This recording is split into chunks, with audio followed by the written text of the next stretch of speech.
đã qua trễ để thứ tha, để quay lại như lúc ban đầu.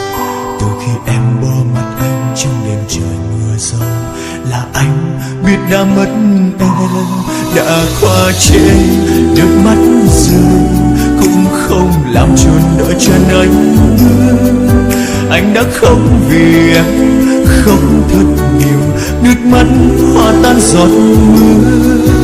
Người nhớ không trong đêm mưa, bàn tay anh nắm lấy em, rồi em gạt xa, em phải ra đi.